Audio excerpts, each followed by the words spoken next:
first name is what? I'm Jeff. Okay, Jeff. Okay. I'm ready, Jeff. All right. Larry King, I'm Talking Your Tech. Now. Right. Thanks for having me to your studio. Thank you, Jeff. Hope you like it. It's really nice. No, people think, because we did our first few shows at my house while they were preparing this studio, so people still think I'm at the house. They'll say, your house looks real nice, looks nice, background, books, you know. Yeah, so it's very comfortable. So you didn't like retirement? You know, I didn't. I thought it would be easier than it was, and I got to spend more time with the kids and go to ball games. I was doing speeches, but it really hit me the night that they killed Saddam Hussein. They killed Bin Laden. And they killed Saddam Hussein. There were a lot of killings. When they killed Bin Laden, and I was sitting watching that, and I wanted to jump up and run somewhere and broadcast. Call on the people we call on, the CIA people and the rest. And then I realized I needed some place to go. Okay, so you were off the air for what, a year? A year and a half. Year and a half. But I was active. I was doing speeches. I went all over the world. I spoke in Moscow and Azerbaijan, and I was Lisbon. I was there, Seoul, South Korea. It was fun. I would do comedy around the United States. But you missed talking to people every day. I missed asking questions. My curiosity never waned. So when I had an outlet for the curiosity, then there was no outlet for the curiosity. That was really tough, you know, because I still want to ask questions. I want to be in the mix. I love this. I love the idea. I love give and take. I love listening to people. So I missed all that. The amazing thing is you left CNN, which is huge, and you went to Hulu, which is also huge in its own world, but it's not CNN. No. But you're getting incredible names. And a lot of times when people leave the big outlet, they don't get the names. Well, I think it's a combination of pretty well known. You know, I've been 25 and a half years on CNN, 55 years in the business. Always kept a youthful approach. I think guests like to be interviewed by me. It made them think. I try to ask good questions. I listened to answers. They were comfortable. And a lot of people realize that the internet is tomorrow. That's what Carlos Slim said to me. He said to me, the night we launched, I was at a Dodger game, and he called me from Mexico City. And he said, we are going to make history, you and I. We're going to make history because this is tomorrow. Just as Ted Turner was tomorrow with Cable News Network when Ted told me he was one day in his car in 1979, and he turned on the radio, and the voice said, this is WGST, Atlanta, all news all the time. And all he said to himself was, why couldn't that work on cable? He did no planning, no pre-marketing, no test marketing, a cable network. Okay, so if this is tomorrow, the internet is tomorrow, tell me about Larry King and the internet. How do you use it? How many hours a day? Where do you go? Well, I come to this beautiful studio in Glendale. We do some on the road. We did Regis at his house. We did Susan Sarandon in New York. I'll be in New York again. But using the internet, Larry King using the internet. Oh, I use the internet. I Twitter. My wife goes on to all things, and I watch it on her. I'm not a gadget man. I mean, I'm learning. I type things, but I'm fascinated by anything that's new. I don't know how anything works. I never knew. I didn't know when I was on the radio when I started, 22 years old.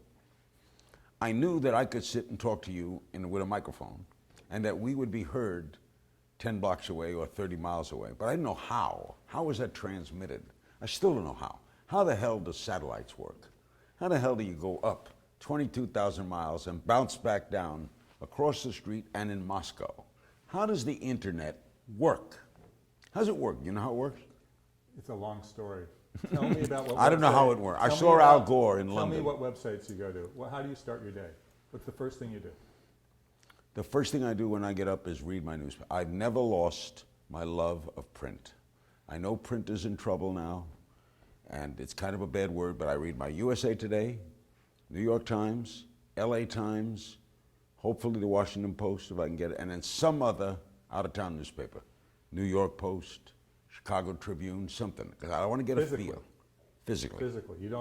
You subscribe to all of them? I turn the page, correct. Okay, I get them at the newsstand or subscribe. Either way, I have to feel the print. I'm still part of that old school. So I'm living in two. What are you doing online? Two when worlds. in the morning? What do you do online? Do you check My your wife email? does it. My wife does it all. She says, "Look at this, look at that." She goes into a million things. She's Do you check totally your into email? what? Do you check your email? She reads it to She me. reads it to you. Correct. Now my Okay, so- kids, Yeah. they know everything. And the sad part of me is I'll go to my sons, they're 13 and 12, they're sports freaks, all right? So I'll say to them, look at this. Here's an article about Kershaw, the Dodger pitcher. Get it online. You don't want to hold the paper? No. Don't want to read the paper. Don't want to read the paper. So I'm in cross borders. I appreciate, I know it's tomorrow, I know what's happening, but there's a part of me still in yesterday. Okay, so if I write you a note, your wife will see the note And read it she'll to read me. it to you. And you Correct. don't want to just take the computer and read it yourself. It does. It's okay. You know, I like it. I like a lot of things about it. I'm very into. I realize how instant the world is. In fact, CNN was interviewing me the other day about the 50 biggest stories ever on television, and one of the stories was my story, the pro-Gore debate on NAFTA, which was the largest viewing audience ever in cable history for a regularly scheduled program. And that was one of the big television stories. And then I realized that today, if an event happened right now, the whole world would know it right now. They'd know it somewhere. They'd get it in their machine, in their instrument, in their little phone, somewhere in their iPad.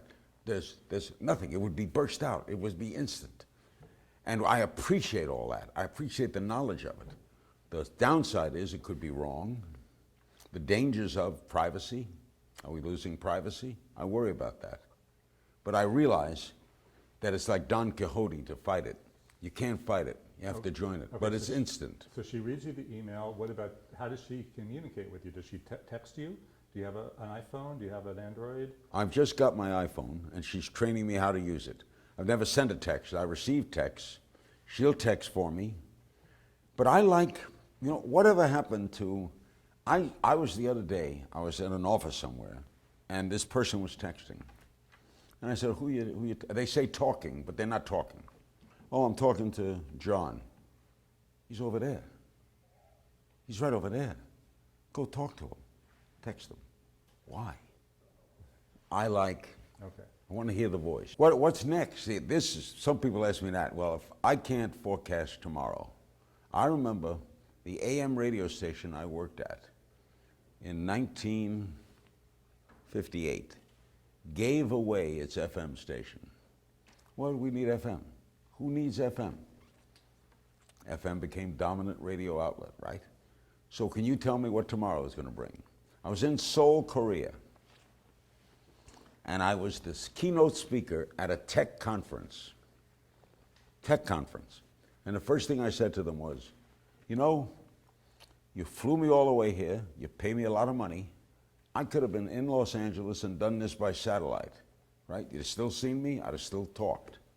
But you wanted the human contact.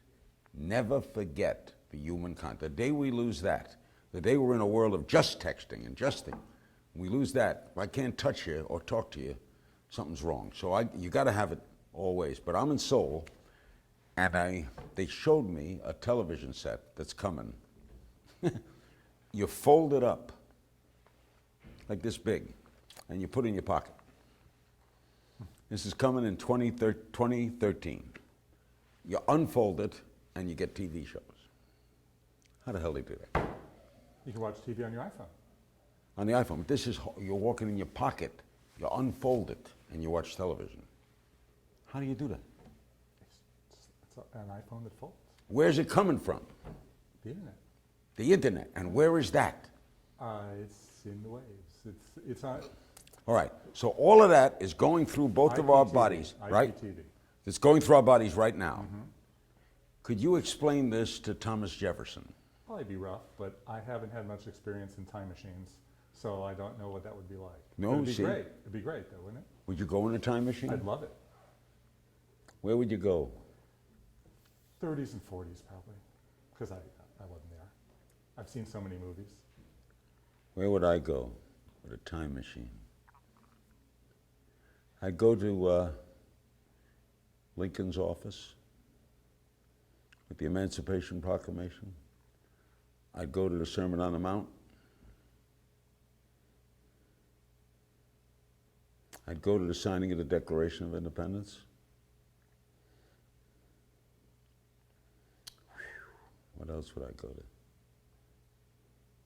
What about a Sinatra concert? I've seen a lot of those. But when you go I to knew the Frank well. premium, him at his peak, wouldn't you want to do that? I would not. Well, I saw him at his peak in Miami in 1960s. He was at his peak. There was nothing like a Sinatra performance. What would Sinatra think of Hulu? He'd say, "What the hell is this?" Frank would be amazed. Yeah. Okay. I'm getting the hook. The Hulu people are giving me the hook. See, that still exists. You know what they used to do? They used to have a thing that went around someone's neck in a variety show, and they dragged them off the stage. I was going to ask you if you're famous for not prepping. Or you don't. I do you very don't little go up- prepping, yeah. So if you want to ask me one or two questions, even though you already have, what would you ask me? What got you into the tech world? A beat was open at the newspaper, and I was interested. So the newspaper took you into the tech world. Yeah, well, I was already there. Do you worry about what's happening to newspapers? Sure. Don't you I'm think like the- you. I love to read them every morning. Now, Carlos Slim still has faith in newspapers. He's a big investor in the New York Times. What's the future of newsprint? You can only hope. You can only hope. But the young people do not read it. So if the young people don't read it, But then it's they the same get thing with older. theater. Is theater going away? Because if you ever go to the theater, it's all older folks at the theater. What happens when they go away? Sad is what happens. Yeah. Before they pick me up and haul me out of here, I want to say, Larry, thanks for Thank being you, on Jeff. Talking Your Tech. Thank you. You're going to look at that camera and say, this is Larry King, and you're watching USA Today, Talking Your Tech. Hi, I'm Larry King, and you're watching USA Today, Talking Your Tech. All right, give me 2 seconds for a few photos. Okay. I know you like to do photos. Which is your mic? That is my mic.